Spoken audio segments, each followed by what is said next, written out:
ഓരോ പ്രത്യേകതയുണ്ടല്ലോ, നമുക്കതൊന്ന് നോക്കിയാലോ? ഞാൻ പച്ചത്തത്ത, എന്റെ മൂക്ക് ചുവന്നതാണ്. എനിക്ക് പഴങ്ങൾ തിന്നാൻ ഭയങ്കര ഇഷ്ടമാണ്. ഞാൻ സംസാരിക്കും.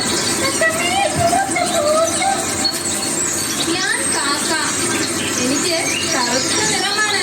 ഞാൻ കാ കാ എന്ന് പറയും. പരിസരം വൃത്തിയാക്കാൻ ഞാൻ വിരുദ്ധനാണ്. എനിക്ക് കുറച്ച് ചോറ് തരുമോ? ഞാൻ കുഞ്ഞിക്കുരുവി, എനിക്ക് ഒരിടത്തിരിക്കാൻ വയ്യ. എന്ന് ഞാൻ പാട്ട് പാടും. എനിക്ക് ചെറിയ ധാന്യങ്ങൾ കൊത്തിത്തിന്നാൻ ഇഷ്ടമാണ്.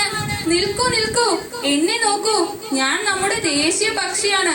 മഴ വരുമ്പോൾ ഞാൻ പീലി വിടർത്തി ആടും. നോക്കൂ എന്റെ പീലിയിലെ ഭംഗി.